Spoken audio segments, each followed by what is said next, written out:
Welcome to another episode of Cocktails and Tea. I am your host, Cherie. What's up, y'all? How y'all doing? How y'all feeling? It's been a hot little minute. It's been a hot little minute. I know. Well, honey, all I can say is shit has been really real, in every way for me, and I know that I'm not alone in that. I know that everybody is going through, and so moving on. So today's episode is going to be slightly different. It's going to be, well, more than slightly, it's going to be a little different. Um, Today, this is a cocktails and historical tea episode. It's such an attack on history right now, and we're just very much on the slip slide to fascism. Just to get right to the fucking point. Well, just to get right to the point. And I know that Black History Month just passed, but in the words of Tom Joyner, okay, Black history is 365, okay? So here we are, okay? And today we're discussing a little known historical fact about a booming free Black settlement in the 19th century that was situated in what is now New York's Central Park. So without further ado, go on and get your cocktails ready. If you're 21 or older, of course. Okay, don't do us. And today I'm sipping on the very deliciously potent, okay, Champagne Cosmo. Don't mind my color because today she got a little heavy-handed. She being me. Got a little heavy-handed with the cranberry juice, but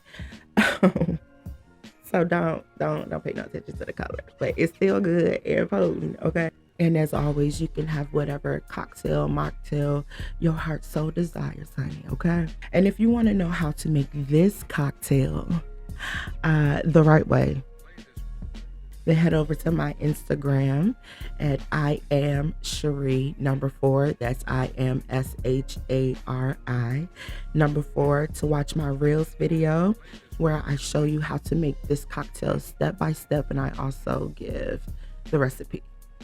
And also feel free to shoot me a DM and let me know if you tried this cocktail, and if you did, how did you like it? And as always, please drink responsibly. Please and thank you.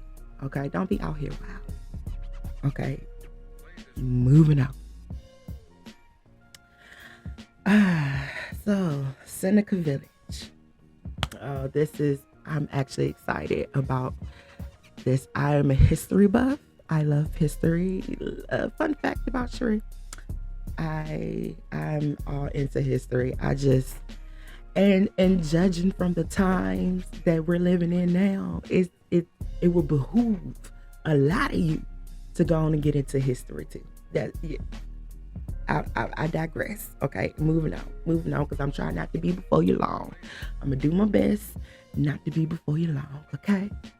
All right. So, Seneca Village was a thriving free Black community in New York City, and what I mean by free Black community is an autonomous, self-sufficient, self-reliant community that began in 1825. Oh, she good. Sorry. And one reason why this is significant, like that year is significant, is because slavery was alive and well in New York at this time. Yes, I know. Slavery. In New York, slavery. We're gonna get there. Hold on. Yes, 1825 was pre-emancipation New York City, New York, because slavery was not fully abolished in New York until 1841. So, moving forward, and this flourishing community existed until 1857. Now, think about it for a second. This is a free black community. Um, this is significant because you have free black people buying property, owning property in a time where black people were still considered property. That shit is significant. Okay.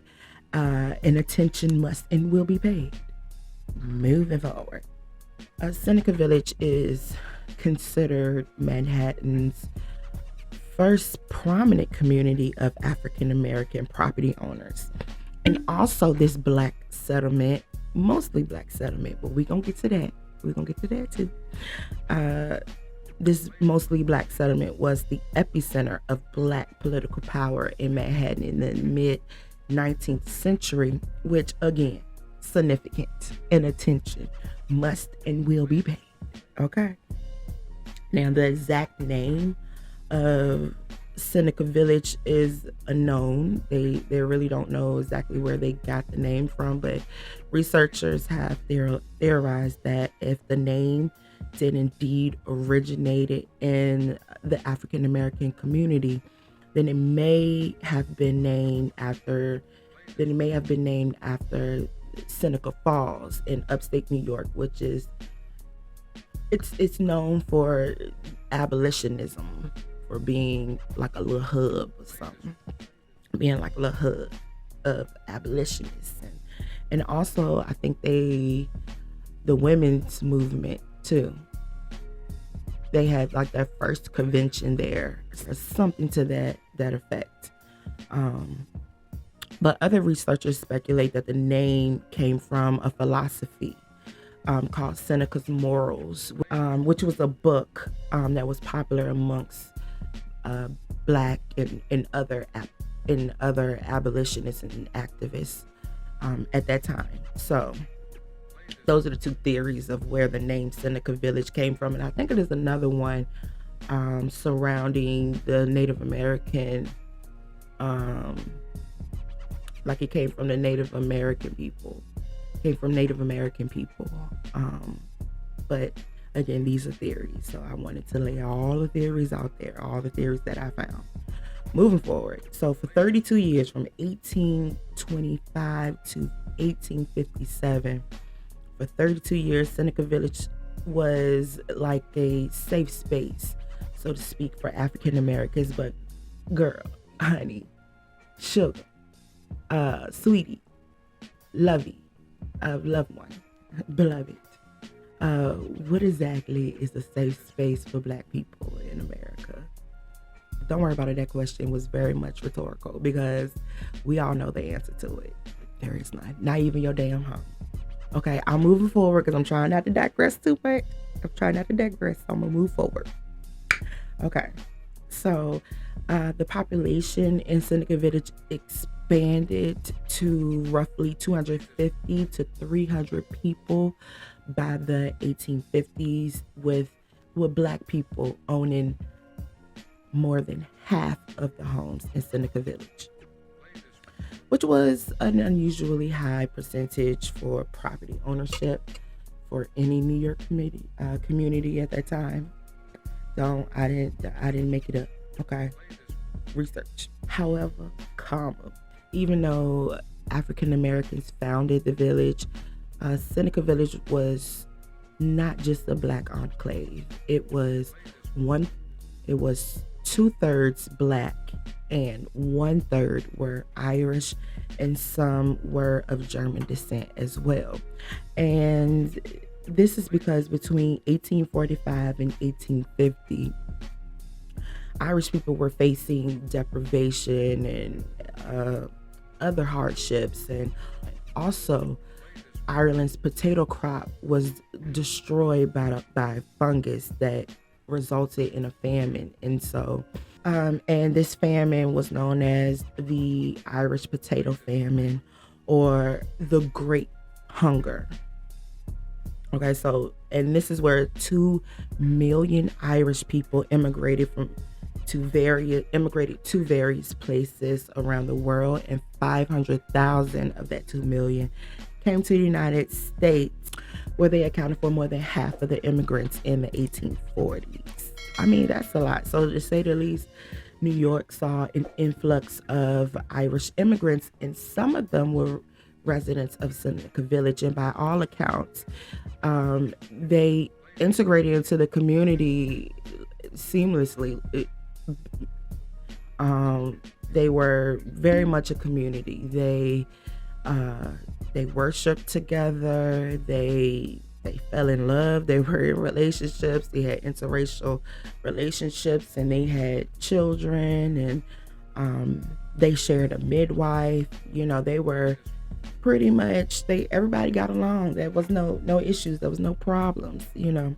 So Seneca Village was situated along what is now Central Park's western edge, roughly from 82nd to 89th Streets, between 7th and 8th Avenues. Um, and in this particular time period in New York, in lower Manhattan in particular, it was overcrowded. It was a lot of people. Everybody was on top of each other. People was throwing trash on the side of the road and throwing it, it's feces everywhere and infestations and disease and crime. And it was just a lot. It was unhealthy. It was unsanitary. It was unsafe. It was a complete uh, public health crisis and public safety crisis. It was just a lot.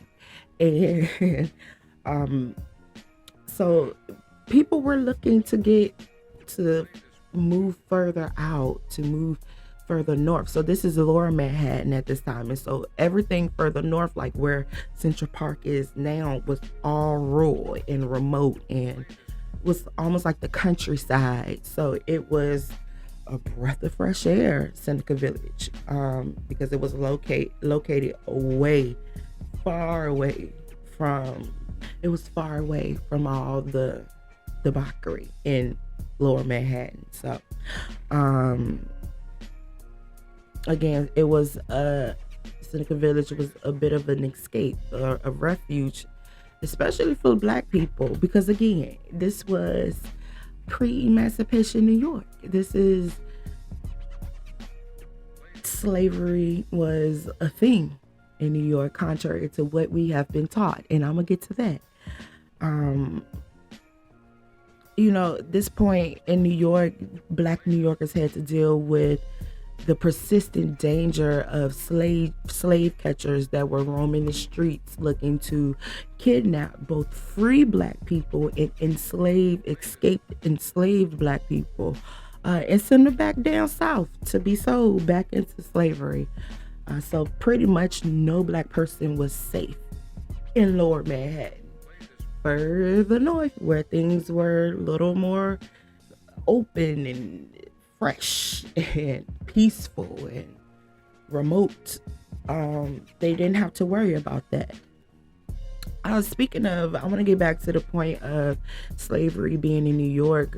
This was a statistic that I found, like 40% of white people or white households in New York in the 18th century owned slaves. They owned slaves, and it made New York the largest slave owning colony in the North.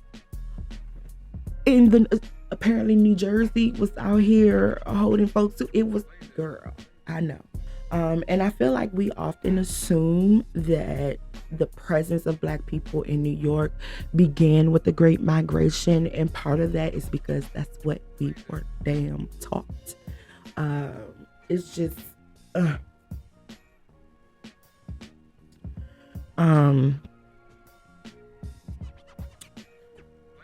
but yeah, a lot of us associate presence of Black people in New York with the Great Migration that in the early 20th century that started around the 1910s and lasted to like 1970, which is a long time. And this is where 6 million Black people migrated from the South, the American South, to northern, midwestern, western states, looking for jobs, just a better life, economic opportunities, educational opportunities, and also, and probably more than anything, escape the racial tension and violence and the oppression that they face of the Jim Crow South. So, um, and apparently, the Great Migration also coincides with both world wars. So they both, it was like two phases. One phase left World War One phase left World War Two.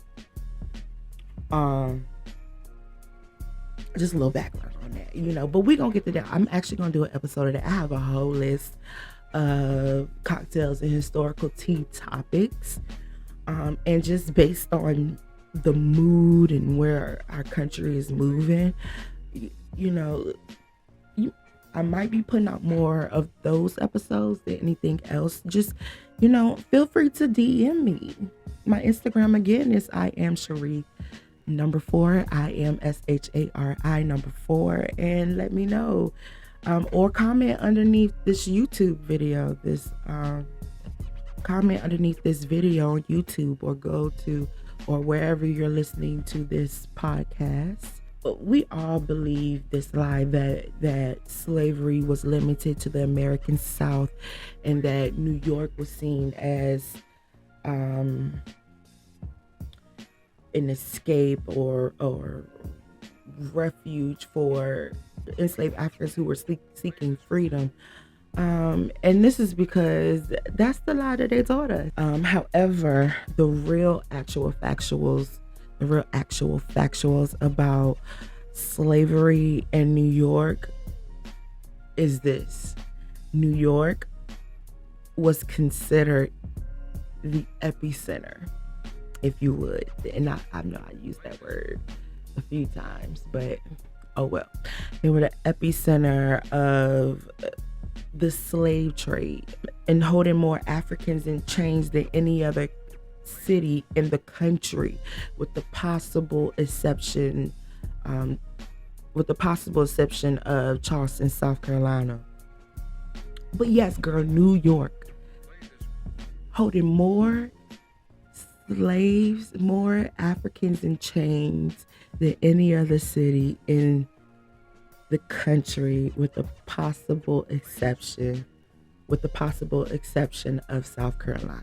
That is based on what they taught us and what the actual factuals are. You see why move forward. And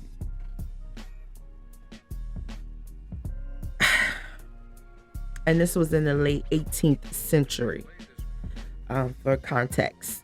Also, what is now Wall Street was a slave market. It was once a slave market, and that's where they would sell and rent African and Native Americans. Did not make this up. You can Google it yourself. Feel free. And the slave market at Wall Street remained a key hub for trading through the 1850s. And so the New York Stock Exchange, like other things in this country, was built on the backs of the African slave trade and the economy that the African slave trade brought. I'm a sip. Moving forward, and just like what they did to Seneca Village, they buried this information. They buried these actual factuals, these facts, this information so deep that people don't even know that it exists, don't even know about these things, which is insane to me. And I'm digressing, and I'm talking about slavery in New York at this time because I want to paint the picture of how how significant an achievement Seneca Village was. That what they were facing, what they were up against again. You got free black people buying property at a time where black people was still considered property. And this is not only pre-emancipation New York, but this is pre-emancipation America. This is, again, that shit is significant. Moving forward. Okay. Moving on. So I want to get into Seneca Village as a community a little bit, just to give some background to that. Pretty much, so the origins, the beginnings of Seneca Village. So I want to start by saying that it was like very common, a common practice for landowners during this period to refuse to sell to African Americans, because again, pre-emancipation America. But even so, you know, we know how it goes. Same shit, different toilet. You know, same shit, different century. Pretty much. But moving forward, going back to white people, going back to, it was a common practice for landowners to not sell their land to African Americans, but in white upper Manhattan couple by the name of John and Elizabeth Whitehead, they were the exception.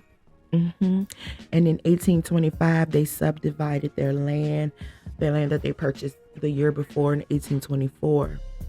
In 1825, they subdivided their land into 200 lots to be sold. And this time, remember I told you it was a remote and rural. Well, this was actual farmland that the Whiteheads owned and were subdividing to be sold. So from 1825 to 1832, John and Elizabeth Whitehead sold about half of their land to black people. And Andrew Williams was one of the early settlers of Seneca Village. He was also there to the very end. He was there the whole 32 years. And he was a 25-year-old black man who worked as a boot black. That's what they called it back in the day, but nowadays we call them shoe shiners. And he bought the first lots in Seneca Village.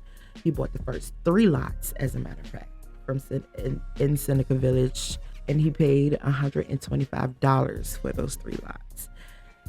Next, the African Methodist Episcopal Zion Church, or the AME Church, was, as it's known, is considered a fun fact about them is they're considered one of the largest and most prosperous congregation of African Americans in the 19th century, and they bought 6 lots, and some of it was used as a cemetery for black people, because they're really, even that was segregated, and black people couldn't even be buried in certain places. So I think that is significant that this church set land aside, allotted land just to bury black people. I think that was great, especially in that time. Another early settler of Seneca Village was Epiphany Davis, who was a black store clerk and also a trustee of the AME Zion Church. And Epiphany Davis bought 12 lots for $578. And from there, they did establish a community. And Seneca Village had about 70 buildings located within their parameters. And they had stores, 3 churches. I already told you about the AME Zion Church, the African Methodist Church, which both of those congregations were black. And they also had the All Angels Church, which I believe was a Catholic church, and that congregation was integrated with Black, Irish, and German parishioners. So again, they worshiped together. They were a real community. Seneca Village also had a school for Black students, that they established in the 1840s, and more than three-fourths of the children who lived in Seneca Village attended Colored School Number 3, which was an extension of the a part of the African Union Methodist Church. And so by the mid 1800s, Seneca Village was around 50 homes. And again, more than half of those homes was owned by Black people. Yes. And a lot of the homes in this thriving village, and I'm using these words for a reason, and we'll get to that. But a lot of these homes in this, again, thriving village was pretty grand, and residents were living in 1 to 3 story homes that had barns and stables, and there was even evidence of some of them having gardens and raising livestock. And there was a spring called the Tanner Spring that was located near 82nd Street, and that provided fresh drinking water for a community to sustain and maintain a community. There also, the Hudson River that was nearby served as a fishing spot for them. So again, this was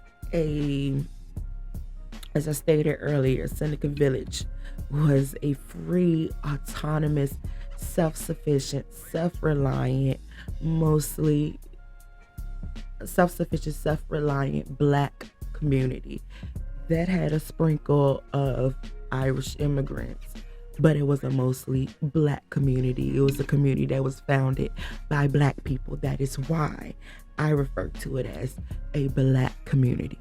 Okay.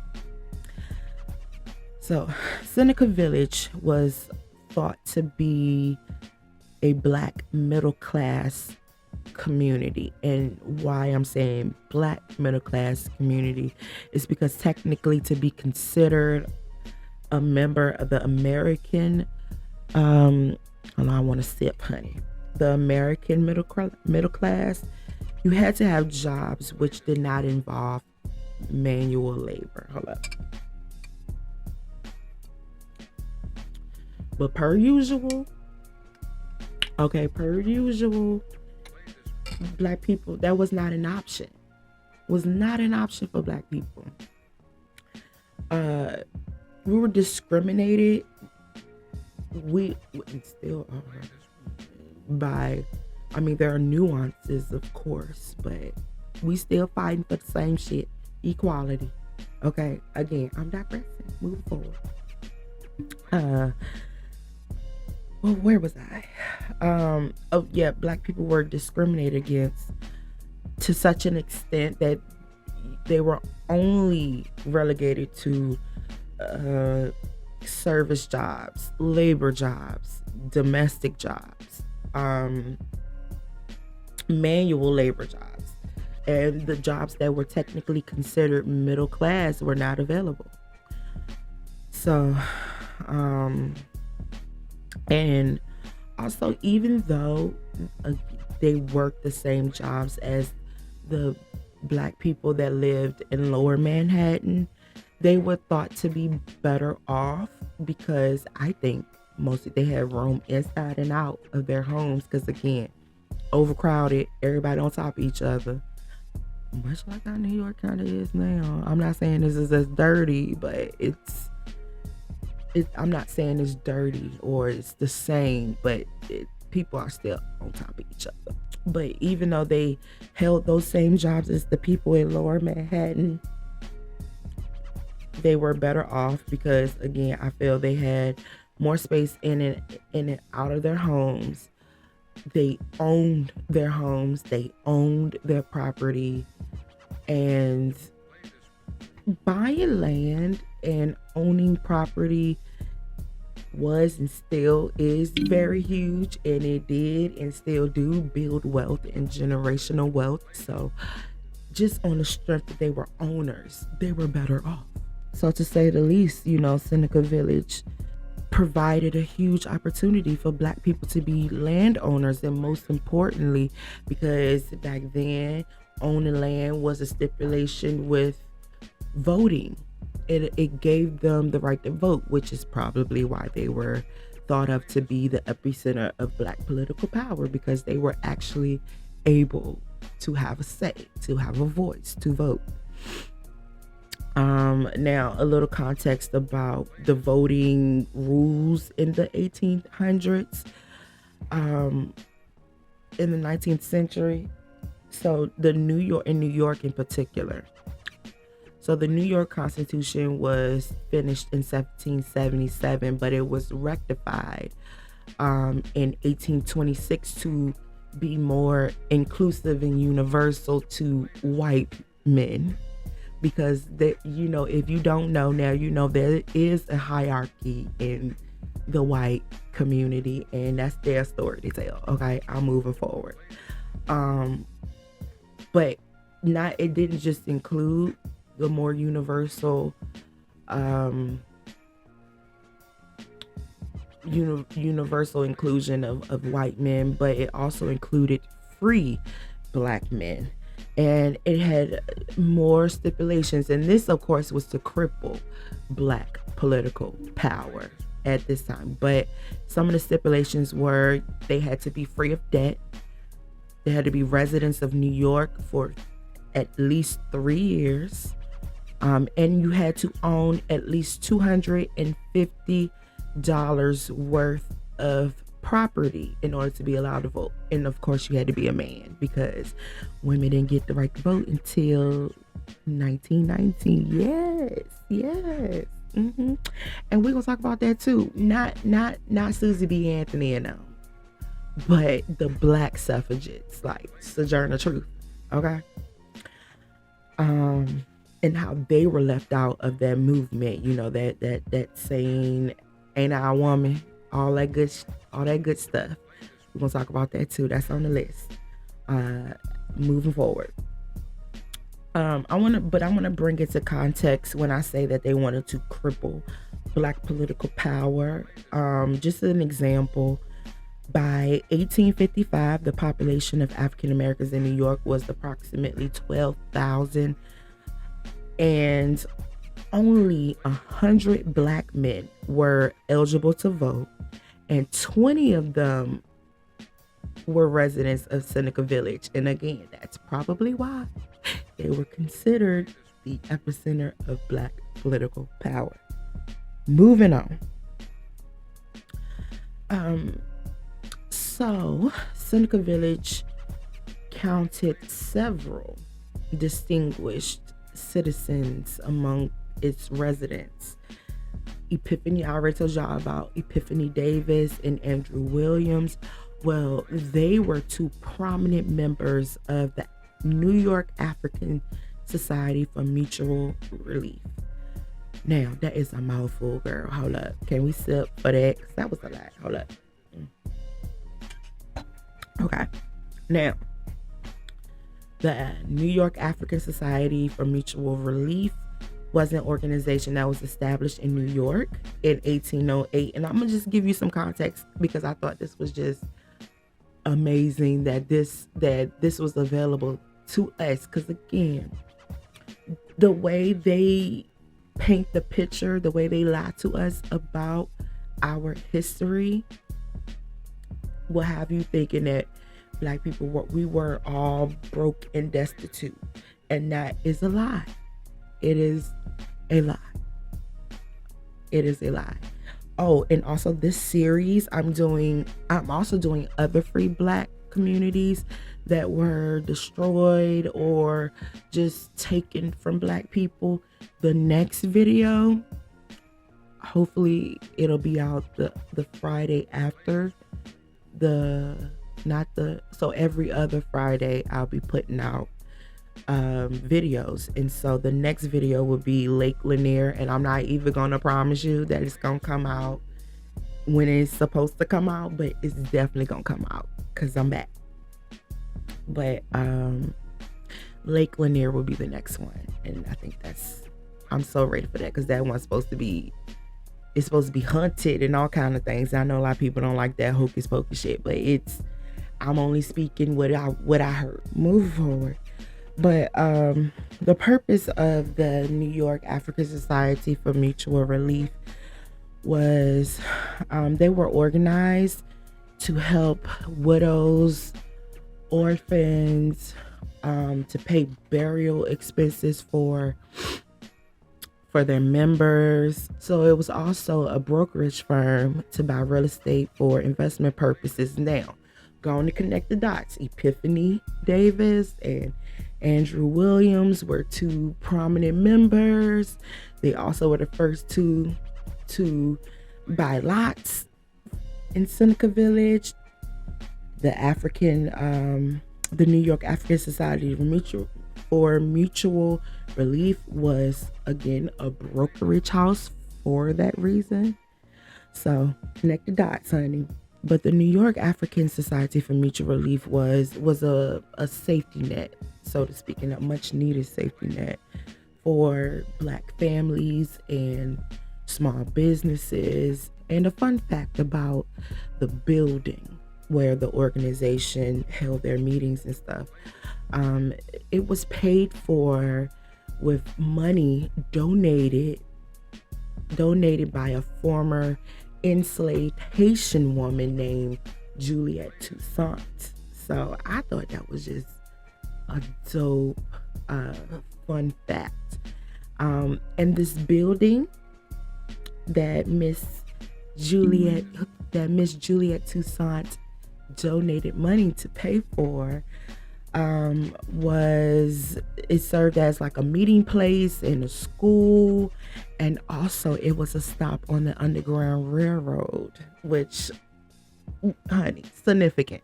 Okay, moving forward, just the fact that Black people had this type of help, and before social services, before any of that, they had a network, a little community, and we helped each other out. And not that I'm shocked by it, but it brings great pride to learn that, moving forward. So speaking, that was good. So speaking of distinguished residents that lived in Seneca Village, Albro Lyons. Mr. Albro Lyons was a successful businessman and a racial justice advocate. So Mr. Albro Lyons was also a prominent abolitionist and a conductor on the Underground Railroad. Yes, girl. Yes. So Albro Lyons and his wife, Mary Joseph Lyons, ran a boarding house for black sailors. And it just so happened that this border house for Black sailors served as the perfect cover for a stop on the Underground Railroad. So yes, y'all, as if it wasn't already the epitome of Black excellence, Seneca Village was also a stop on the Underground Railroad. I stand. I live. That's amazing. That was an amazing fun fact. Moving forward. So, what happened to America's first Black middle class village? Well, honey, a little park called Central Park is what happened to Seneca Village. So, uh, Seneca Village was completely destroyed. I mean, they razed Seneca Village to make way for the New York Treasure, Central Park. Let me sit for the ancestors. Hold on. One time for the ancestors. Hell, I should pour out some libations for the ancestors. Okay. So they destroyed Seneca Village to build Central Park. And I'm not gonna spend too much time talking about Central Park because that's not what the fuck this is about. So in 1853, the state legislature in New York wrote a law that set aside and approved funds to buy land in Manhattan from 59th to 106th Streets between 5th and 8th Avenues. Well, when I say that New York legislature wrote a law, I mean the New York wealthy elite and the city officials, including the mayor, Fernando Wood. You gonna hear that name again, Mayor Fernando Wood. They were very vocal and very much pushed for this damn park. And the reason for this law that birthed Central Park was that it was to address the unhealthy, unsanitary, and the unsafe crowded conditions of lower Manhattan, to give people a fresh space, fresh air. Because again, it was a way, it was like going out to the countryside. And to also address the recreational needs of the city. That's what they said. Okay, that's allegedly what they said. However, another reason is these folks knew that a park, especially a grand park, would drive up their property value. And so they just didn't really think that Seneca Village had any value and thought that that park would be more valuable. Another reason is they were inspired by the parks in Europe and the grand parks in Europe and in other cities across the world. And they also wanted New York to be a world-class destination. They wanted New York to be one of the greatest cities in the world. And okay, playing devil's advocate here, having too much, like playing devil's advocate here, they achieved that. Central Park is all that they wanted it to be. New York is the biggest fashion hub of the world.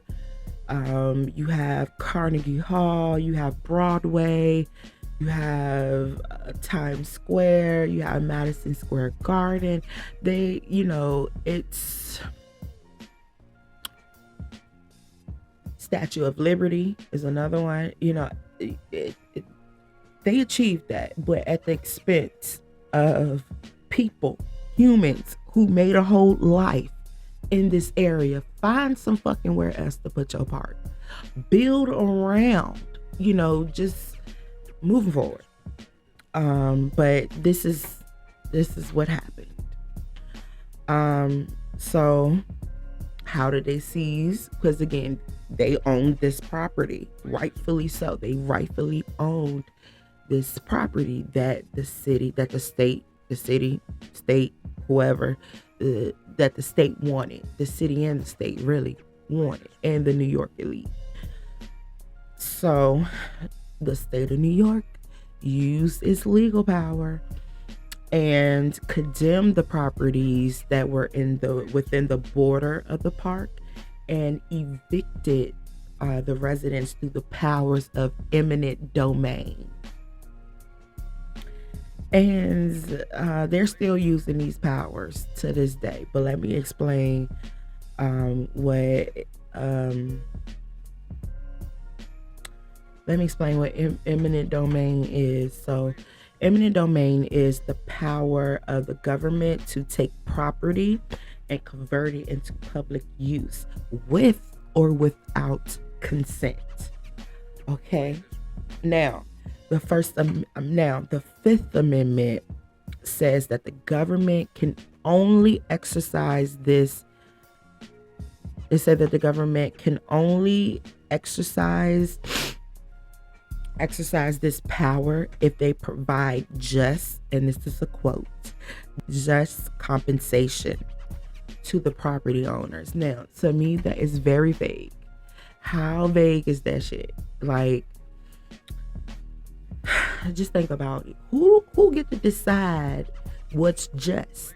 What is just compensation? What is fair and just? Because what's fair and just to the government may not be fair and just. Actually, more, it's probably not fair and just to property owners, and they're gonna lowball your ass so they can get what they want. And again, according to the Constitution, they have that right as long as they give you just compensation, and they also get to decide what just compensation is.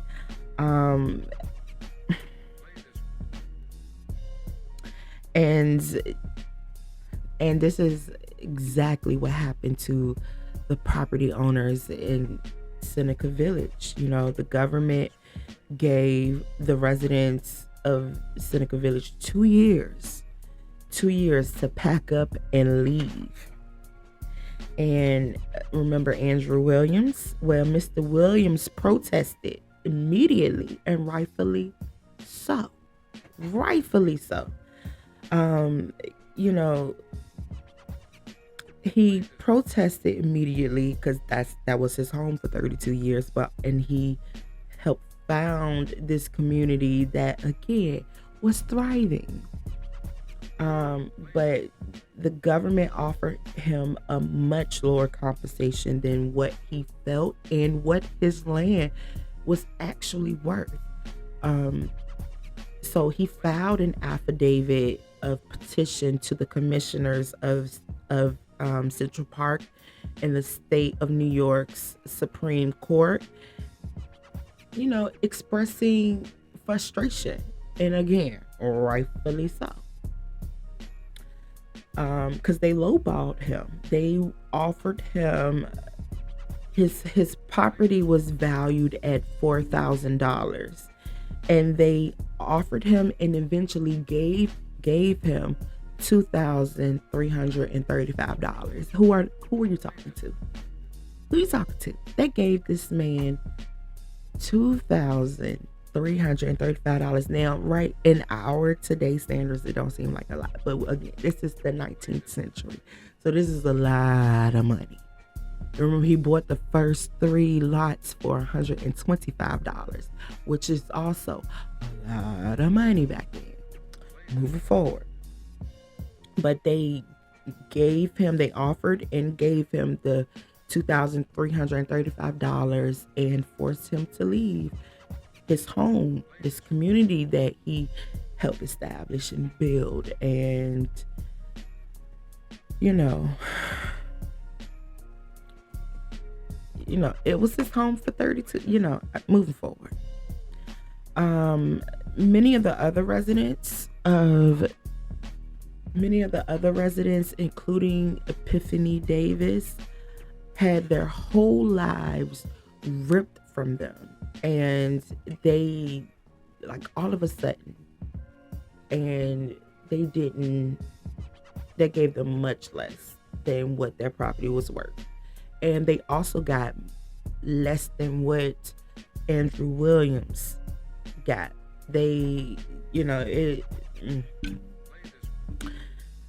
Moving forward. So it is also unclear whether everyone in the settlement was compensated for their land and for their losses. But again, move forward. So, among the obvious reason that this is a trash time to be evicted from your home and you have to start over, this New York at this time was facing a economic depression. So on top of having to start over, you just sprinkle that little rise, you just sprinkle a little, depression on top of that. It makes it worse. Cause now everybody going through. It's one thing if you lose your home and you have to start over. It's another thing for everybody to go through. It was the worst time. I mean, anytime it's a trash ass time to start over, but you sprinkle depression on top of that, to me, makes it worse. Forward. Moving forward. So to justify forcing people out again, remember when I was telling you earlier, I was using certain words, saying they were thriving in the epicenter of Black political power, all of these things. I told you what type of homes they were living in, because to justify forcing people off this land that they owned and this community that they built, they told lies about and trivialized. They told lies and they trivialized these people, the citizens of Seneca Village. They said that what I mean by that, it was like a smear campaign in the newspapers and in the media and in the press. They falsely claimed that this flourishing settlement were squatters, that they were a squatters settlement, that they lived in shacks and shanties. And I told you that majority of them lived in 1 to 3 story homes, and some of them had stables and barns and raised livestock and had gardens. It ain't cheap to raise livestock now. They weren't poor. Now, there were people that lived in shacks and modest shacks, but it wasn't a squatter's settlement. These were prominent and elite. I told you about some of the residents. And these were hard-working people. They were not who the media painted them out to be. And per usual, that's what they do to justify, pardon my Parisian, the fuck shit that they do to Black people, indigenous people, people of color. And in 1857, Mayor Fernando Wood, trash ass, sent the police to clear out the residents of Seneca Village. So, wrapping up, I wanted to talk about the legacy of Seneca Village and what they left.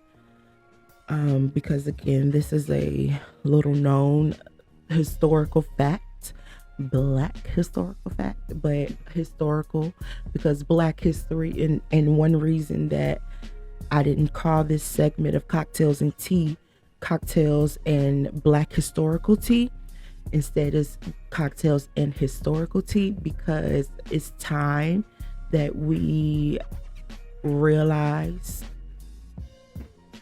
that Black history is American history and that Black history is world history. Okay, moving on. So as far as the legacy of Seneca Village, so after 1857, when they were forced to leave their homes and community that they built, the families were forced to move to other places. Some people went to Brooklyn, some people went to New Jersey, some people went to Queens, and some people went to other parts of New York, of the state of New York. And the very memory of Seneca Village was virtually lost. And honestly, the memory of Seneca Village, again, this is a little known historical fact. And the memory was lost until a book was published in 1992. Um, the book name was, or is rather, The Park and the People, A History of Central Park by Roy Rosenwig and Elizabeth Blackmar. So their book brought Seneca Village out of obscurity and back into our consciousness. And this is 1992, and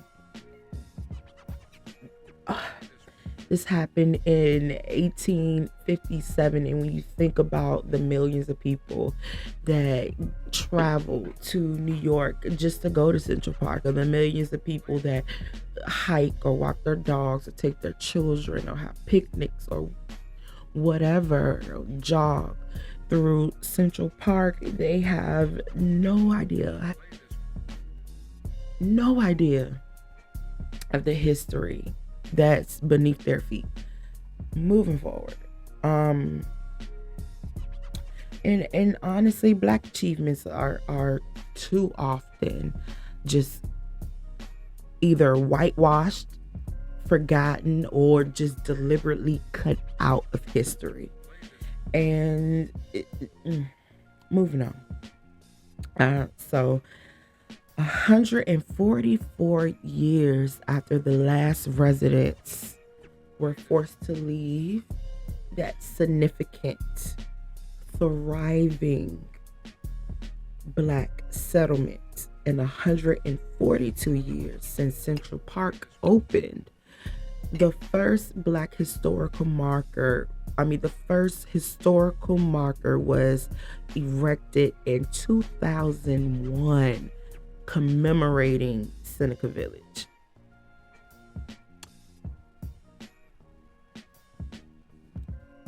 Why are we?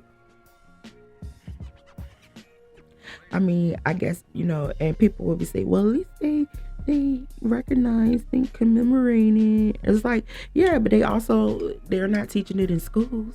So you only really know about it if you even walk on that side of the park. Like, whatever. Moving forward. It's just, I'm so sick of us being okay with accepting breadcrumbs and be like, well, at least, like, the things that folks did, like, they got money for everything.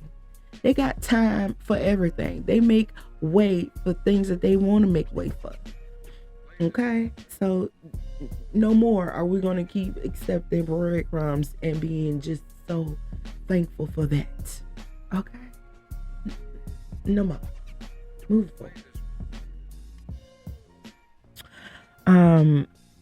So speaking of commemorating or bringing Seneca Village back to consciousness of people.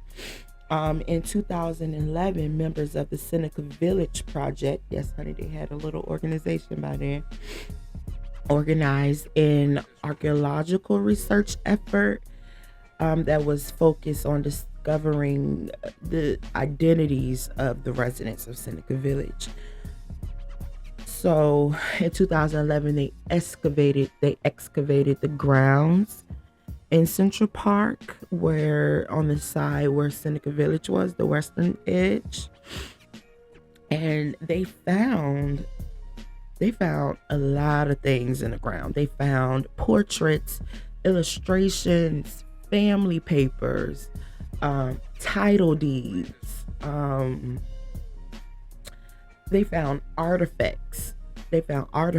Like dishes and porcelain and fine china and a child's, like the sole to a child's leather shoe. Leather. And y'all call this place, I mean, again, we're thinking about context and what century and what year and who these people were, and their possessions prove that. they weren't living in shacks and shanties, that they weren't poor, and they weren't a settlement of squatters, because you don't have these things if you don't have a little cheddar, if you don't have a little money. Um, they found the foundations of homes and the basement of the church and of the churches, and remains of several, the remains of some of the graveyards that were out there. They also found a map with names of some of the residents of Seneca Village on it. And through census records and also some church records is how they kind of piece together who was who, which is why it's very, very, very important to fill out the census questionnaires when they come out. Okay, be accounted for, and on top of that, get the funding for your community. Okay, moving forward. I'm digressing, moving forward. But again, through the census records and through church records, but through these records, they were able to really piece together who was who, and who was black, who was white, who owned their property, and that the artifacts that they showed also kind of blew away that narrative that they were poor, because it just told a different story than the lies that were reported, is what I'm trying to say. Ugh. Another effort of the Seneca Village Project was searching and locating the descendants of the residents of Seneca Village. And according to the Seneca Village Project, they weren't able to discover what exactly happened. They weren't able to find any descendants, and they were unable to discover exactly what happened to these families after they were forced to leave their homes. However, I did a little more digging. And according to the Central Park Conservancy, historian Cal Jones found Andrew Williams's great granddaughter, so 4 greats. His great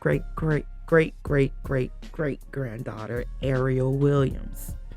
Now, according to Ariel Williams, after Andrew Williams was forced out, according to Cal Jones and Ariel Williams, after Andrew Williams was forced out of Seneca Village, he wasted no time buying new land.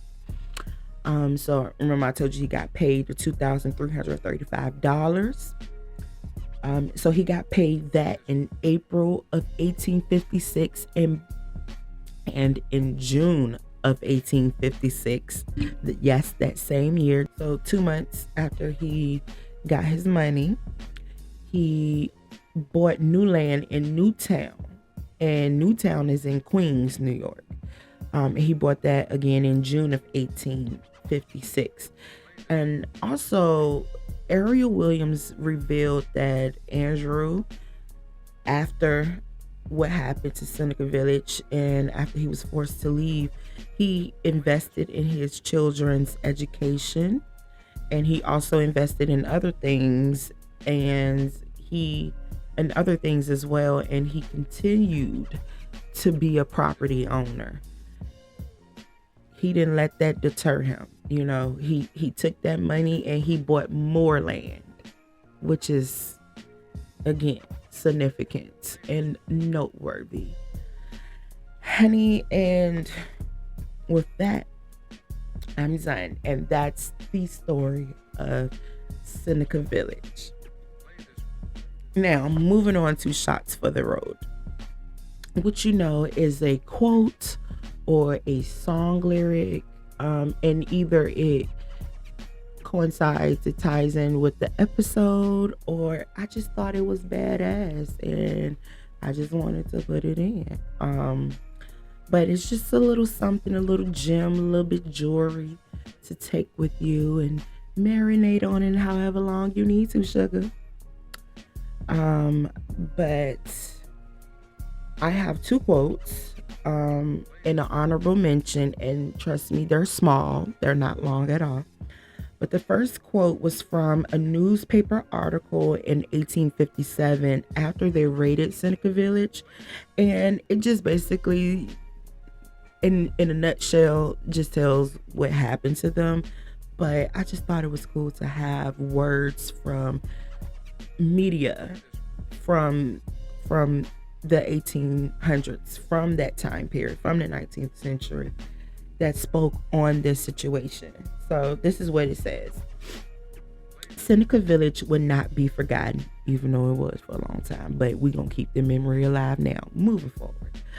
Seneca Village would not be forgotten, as many a brilliant and stirring fight was had during the campaign, but the supremacy of law was upheld by the policeman's bludgeons.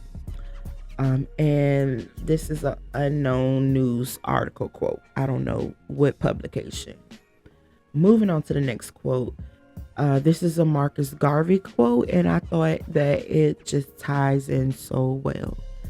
And it says, quote, "A people without knowledge of their past history, origin, and culture is like a tree without roots." And again, that's a Marcus Garvey quote. Last but not least, the honorable mention. Actually, right before I was to record this episode, I was watching the news because I am sort of becoming like a little news junkie, and I just really need to stop because it's just really plucking my nerves at this point. But so this part of this is from an op-ed or an opinion piece, and part of it is it's an op-ed from the Washington Post, and part of it is from an MSNBC interview that I was watching right before I was going to record this, and it ties in. So this is by Professor Eddie Glad, who is a chairman of African American Studies at Princeton, and he's also a political commentator. So both quotes come from him, one from an op-ed that he wrote in the Washington Post, and one for an interview that he was doing, so moving forward. And this is the quote from the op-ed. Quote, "Some Americans clamor for a national history that corroborates this country's greatness and virtue. They want a history that confirms our innocence and makes for a pleasant read. Black history, they seem to believe, darkens the polished version of the story." End quote. So the part from the interview, the quote from the interview that he said, and just in conversation, I loved it so much, was they don't want to confront our actual history, so they have to redact it, and they're doing it in real time, so we're experiencing it right now. And again, it coincides to me, and no lies were told. And with that, I'm done. Thank you for listening to another episode of Cocktails and Tea. If you want to connect with me, then head over to cocktailsandteapodcast.com, where you can connect with me on Instagram and subscribe to my YouTube, where you can watch the video version of this podcast and some of my stand-up comedy videos. Also, your reviews really encourage me and help other people find this podcast. So if my podcast ever made you laugh or think, then please rate, review, and share it with a friend. Thank you, and until next time, love, light, and insight, boo. Cheers.